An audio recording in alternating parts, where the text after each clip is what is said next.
굿모닝 KPCM. 어떤 수식어를 사용해서 2020년을 표현할 수 있을까 라고 생각할 때에 고난의 해였다고 많이들 생각하실 것 같습니다. 2020년에 참 많은 사건 사고들이 있었습니다.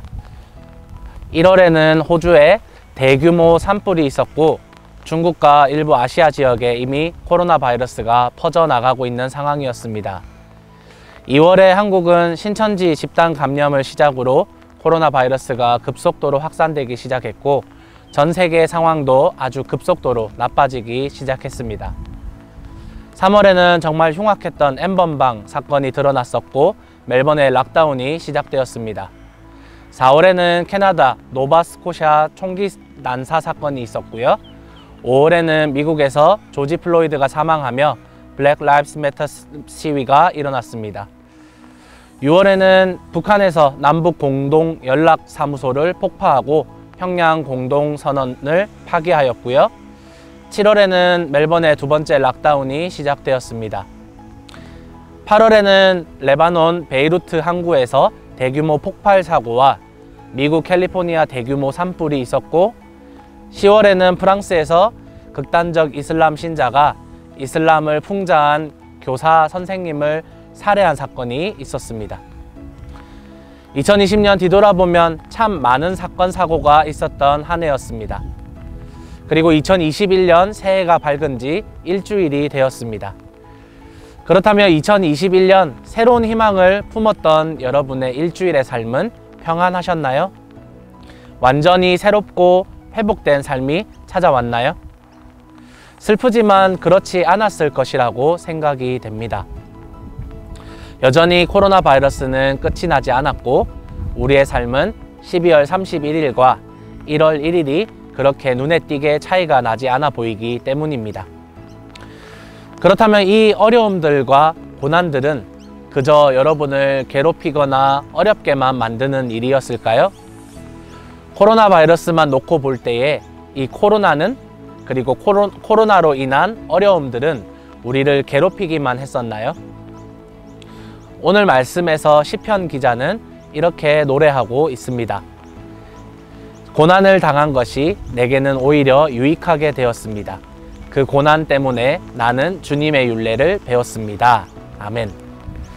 이 시편의 기자가 어떠한 인생의 고난을 당했는지는 정확하게 알 수는 없지만, 이 시편의 기자는 인생의 어려움의 시간을 주님의 율례를 배우는 시간으로 활용하였습니다. 사람은 현재를 살아가며 과거를 통해 배우고 미래를 꿈꾸는 존재입니다. 우리가 과거의 고난과 어려움을 통해 아무것도 배우지 못한다면 현재에도 미래에도 과거에 겪었던 실수와 잘못으로 인한 고통과 고난은 반복이 될 것입니다. 하지만 우리가 과거를 돌아보면서 반성을 함으로써 무언가를 배울 수만 있다면 그 시간은 그저 고통과 고난과 죽고 싶을 정도로 어려운 순간만은 아니라 오히려 나를 강하게 만들고 내가 성장하게 만드는 원동력이 될 것입니다. 운동을 하는 사람들이 이렇게 이야기를 하더라고요. 운동을 해서 근육을 키우는 것의 원리가 재미있다고 합니다. 근육은 근육 안에 수많은 미세한 근섬유 조직으로 이루어져 있는데, 이 근섬유 조직에 운동을 할 때에 미세한 손상이 일어납니다. 그래서 근섬유 조직이 찢어지는 것이죠. 그곳에 단백질이 붙어서 근섬유가 재생이 될 때에 원래 크기보다 커지게 됩니다. 이로 인해서 근육이 커지게 되는 것입니다. 근섬유가 미세하게 찢어지지만 운동은 그것을 통해 더 큰 근육을 만들게 합니다.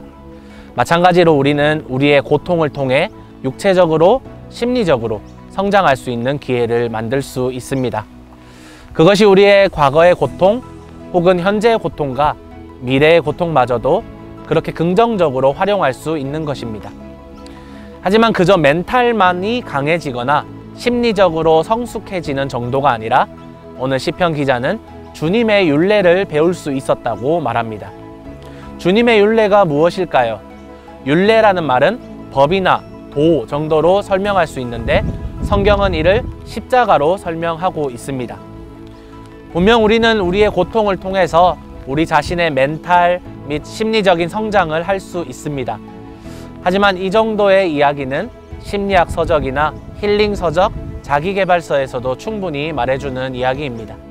그런 책들은 고통 가운데에 나를 발견하고 개발하라라고 이야기를 하죠. 하지만 기본적으로 성경은요, 나 자신을 발견하라고 주신 책이 아닙니다. 나를 발견하는 것은 소크라테스 형님과 같은 사람들이 제공하는 철학이 하는 것이죠. 우리는 하나님께서 주신 이 성경 말씀을 통해서 우리의 과거를 성찰하고 성찰한 과거를 통해서 누구를 바라보느냐? 바로 하나님을, 예수님을, 성령님을 발견해야만 하는 것입니다. 고통으로 단단해진 강철 멘탈보다 더 중요한 것은 바로 우리가 우리의 고통을 돌아보며 십자가에 달리신 예수 그리스도를 기억할 수 있다는 사실입니다. 그저 이 악물고 버티면서 멘탈이 강한 사람이 되어라고 성경은 말하지 않습니다. 2021년 새해에도 우리는 2020년과 마찬가지로 엄청난 고난 가운데에 살아갈 것입니다. 하지만 그 고통과 고난 가운데에서 십자가에 달리신 예수 그리스도의 십자가의 도를 떠올리면서 그 예수의 제자로서 자기를 부인하고 자기 십자가를 지고 묵묵히 예수 그리스도를 따르는 그 주님의 율례를 배우는 것입니다.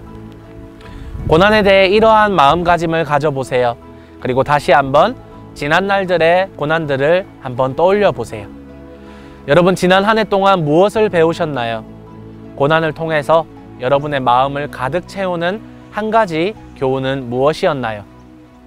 고난과 고통 가운데 꼭 기억하고 지키셔야 할 것은 바로 우리보다 앞서서 고통의 길을 걸어가셨던 예수님을 바라보는 것, 그것을 꼭 기억하시기 바랍니다. 우리 함께 기도하시겠습니다. 살아계신 하나님, 감사합니다.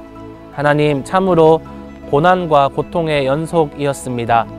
하지만 하나님, 우리가 그저 그것을 고통으로만 받아들이는 것이 아니라 우리의 육체적인, 심리적인, 그리고 영적인 성숙이 일어날 수 있도록 도와주시고, 우리가 그 고난을 통해서 예수님의 십자가와 예수님께서 당하셨던 우리를 위한 고난을 반드시 기억하여서 우리가 그 마음을 품고 고통을, 고난을 바라볼 때에 우리가 예수님을 기억함으로써 성장할 수 있음을 확신하며 우리가 한 걸음 한 걸음 이 2021년도 살아갈 수 있도록 도와주시옵소서. 항상 함께 해주시는 하나님의 은혜를 기억합니다. 감사드리며 예수님의 이름으로 기도합니다. 아멘.